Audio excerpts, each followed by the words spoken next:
अच्छा, मैं honourable prime minister Imran Khan, मैं आपसे ये पूछना चाहता हूँ कि पीडीएम का आपने देखा जलसा जिस तरह हुआ, आपने भी कहा कि वो फ्लॉप शो था। उसके बाद अब लॉन्ग मार्च की भी तैयारी है, रिजाइन का भी आपसे मुतालबा किया है, आपने भी धरना दिया था और आखिर पे मुज़ाकरात ही करने पड़े, मुज़ाकरात की टेबल पे ही आए आप। आपका मुतालबा कुछ और तरह का था, इनके मुतालबात आपकी समझ में इनके क्या मुतालबात हैं और इसका अंजाम आप क्या देख रहे हैं? और दूसरा, ग्राउंड आपके लिए अगर ये क्लियर है तो आप शिफ्ट किस पे करेंगे? डेवलपमेंट होगी अगले 2 साल या कि इकोनॉमिकल रिफॉर्म्स, और किसके ऊपर आप फोकस कर रहे हैं? देखिए, मैंने तो ये जब सारे इकट्ठे हो गए, मुझे तो पहले पता था। मेरी आप पहली तकरीर सुन लें। मेरी जो पहली तकरीर थी 2.25 साल पहले, जब प्राइम मिनिस्टर बना, मैंने कहा 2 चीजें की। मैंने कहा ये सारे इकट्ठे हो जाएंगे, जब हम करप्शन के ऊपर हाथ डालेंगे ये सब इकट्ठे हो जाएंगे। और मैंने कहा कि ये सारे कभी जमहूरियत की बात करेंगे। वो मेरी तकरीर अवेलेबल है, वो कभी चलाएं लोगों के सामने। तो वही एपीडीएम डेमोक्रेटिक मूवमेंट बन गई, वो मैंने कहा था। और मैंने फिर ये कहा था कि इनके जो मफादात हैं वो पाकिस्तान के मफादात के मुतजाद हैं, ये ऑपोजिट है। ये जो चाह रहे हैं वो जब अगर हम वो कर दें, यानी कि इन चोरों को, इनकी हम चोरी, जो कि पहले बने हुए केसेस हैं, हमने केसेस नहीं बनाए, इन सब के केसेस पहले के बने हुए हैं। ये चाह रहे हैं कि हम नैब को खत्म करके इनके केसेस खत्म कर दें, ये चाह रहे हैं। अगर हम वो करते हैं तो सबसे पहला मेरा सवाल यह है कि ये पाकिस्तान के जेलों में जो लोग बैठे हुए हैं, इनका क्या कसूर है? फिर उनकी तो लाखों की चोरियां हैं, इनकी अरबों रुपए की चोरी, और मुल्क से बाहर ले गए पैसा। तो उन बेचारे लोगों को, उनका फिर क्या कसूर है कि वो जेलों में गल सड़ रहे हैं? कई बेचारे जेलों में मर जाते हैं, उनकी तारीख ही नहीं लगती तब तक मर जाते हैं। गरीब लोग हैं ना सिर्फ।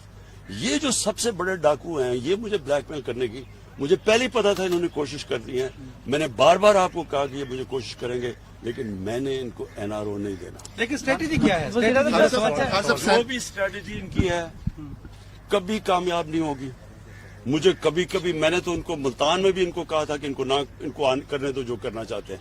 हमें सिर्फ, लेकिन लोगों की जान और माल की हिफाजत करना गवर्नमेंट की जिम्मेदारी है। अब कोविड से आज 100 से ऊपर लोग मर गए। अब हम सबको पता है कि जब लोग जमा होते हैं बीमारी फैल जाती है, सारी दुनिया को पता है। हम उनको कह रहे, मेरा तो सिर्फ मकसद लोगों को बचाना था। अगर इनके जलसे, ये अगर 10 जलसे भी करें ना, मैं आपको साबित करके दिखाऊंगा। 1 जलसा करूंगा, इन सारे 10 से क्यों होगा? क्योंकि मैं करता हूं पाकिस्तानी कौम के फायदे के लिए जलसा। मैं जलसा करता हूं जब पाकिस्तानी कौम का पैसा चोरी हो, या मैं चाहता हूं कि इलेक्शन के अंदर रिफॉर्म्स हो। ये कर रहे हैं अपनी चोरी बचाने के लिए। कभी पब्लिक चोरों के लिए नहीं निकलेगी, मेरे से ये लिख लें। कभी कौम लोगों के, वो बाहर डाकू सारे बाहर बैठ के जाके वहां लंदन की वो शॉपिंग कर रहा है, खाने खा रहा है, और यहाँ कह रहा है लोगों को कि आप सड़कों पे निकलो और मेरी चोरी बचाओ। लोग बेवकूफ हैं।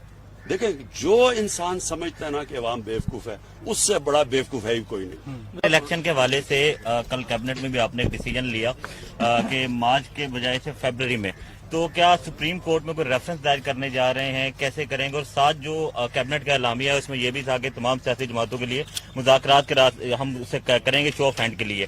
तो इसके लिए क्या करने जा रहे हैं? क्योंकि आईनी तरमीम दरकार होती है, कोई सदारती रेफरेंस इसमें करेंगे या क्या करेंगे?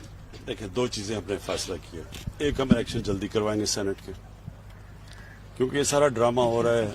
ये जो सेनेट से बेचारे, इनका ख्याल है कि कोई सेनेट के इलेक्शन ना हो, तो वो तो फेल हो जाना है इन्होंने। वैसे ही हमने आपको पता है, कप्तान तो मैं पुराना, इनसे ज्यादा बेहतर खेलना जानता हूं। तो इलेक्शन तो हम पहले करवाएंगे। लेकिन जो दूसरी चीज है, देखिए पाकिस्तान, सारे जानते हैं कि पाकिस्तान के सेनेट के इलेक्शनों में पैसा चलता है, रिश्वत चलती है, सबको पता है। हमने 20 लोग पिछली बार ये निकाले जिन्होंने पता चला कि पैसा लिया। इसलिए हम शो ऑफ हैंड्स के ऊपर जा रहे हैं। हमारे ख्याल में हमारे अटॉर्नी जनरल ने हमें ये बताया है कि सुप्रीम कोर्ट में हम रखेंगे। ये हो सकता है कि आइन के अंदर अमेंडमेंट के बावजूद भी हो सकता है ये। इसलिए हम सुप्रीम कोर्ट के पास जा रहे हैं। और हम सिर्फ इसलिए जा रहे हैं कि इस मुल्क में सबको जब पता है कि रिश्वत चलती है सेनेट इलेक्शन में, तो डेमोक्रेसी तो ये कहती है कि शो ऑफ हैंड्स करें, जो जिसके ज्यादा वोट्स हैं वो चीजें। हालांकि सिटिंग गवर्नमेंट के लिए आसान होता है, हम आराम से, अगर हम चाहें, इसलिए तो किसी सिटिंग गवर्नमेंट ने किया नहीं है, हम चाहें तो हम ज्यादा अपनी जितने हमारे मेंबर से ज्यादा हम सेनेटर्स बना सकते हैं, क्योंकि हमारे पास पावर ज्यादा है। लेकिन मुल्क के लिए बुरा है कि रिश्वत चलती है और वो लोग सेनेट पे पैसे देके आ जाते हैं, इसलिए हम कह रहे हैं शो ऑफ हैंड्स पे है। फ्रांस में कहा गया कि अब मुज़ाकरात का वक्त गुजर चुका है, आपसे मुज़ाकरात कर नहीं रहे हैं, ये किससे करना चाहते हैं मुज़ाकरात, किसके लिए वक्त? मैंने तो सबसे पहले इनको कहा कि हम रुके, हमने कब कहा कि नहीं करते आपके मुज़ाकरात? नेशनल डायलॉग की पेशकश को वो समझ रहे हैं। नहीं, हमने कब कहा? देखें, पार्लियामेंट का मतलब ही होता है कि सारी बातें पार्लियामेंट में होती है। मैंने तो सिर्फ एक चीज कही है कि सारी बातें कर लें, मेरे से एनआरओ ना मांगे, और फिर ये ऊपर से मुनाफिकत करते हैं कि जी हमने मांगा कब नहीं। हमें इन्होंने 34 इतनी बड़ा पेज दे दिया कि जी नैब के अंदर 34 तरमीम करें, 38 में से 34 तरमीम करें, मतलब कि नैब को दफन कर दें, और कहते हैं एनआरओ नहीं मांगा। कोई दरमियानी रास्ता लॉन्ग मार्च से किस हद तक खतरा है? आपका कंटेनर बहुत ज्यादा मशहूर था, क्या अपोजिशन को कंटेनर देंगे या लॉन्ग मार्च को रोका जाएगा? आपने देख ही लिया होगा कि मुझे इनसे कितना खतरा है, क्योंकि जो मैं कितना रिलैक्स कर रहा था जब ये वो जलसा कर रहे थे। अच्छा प्राइम मिनिस्टर, ये बताएं कि खैबर पख्तूनख्वा में आपकी गवर्नमेंट पिछला दौर भी था, आज हमने दौरा किया अस्पतालों का, हमने देखा कि प्राइवेट अस्पतालों में हेल्थ कार्ड से लोगों का फ्री इलाज हो रहा है। तो अब आपका क्या प्लान है कि ये जो हेल्थ कार्ड है और स्पेशली एजुकेशन और हेल्थ आपकी ज़ाहिर प्रायोरिटी भी है, तो इसमें फ्यूचर के क्या आपके प्लान है?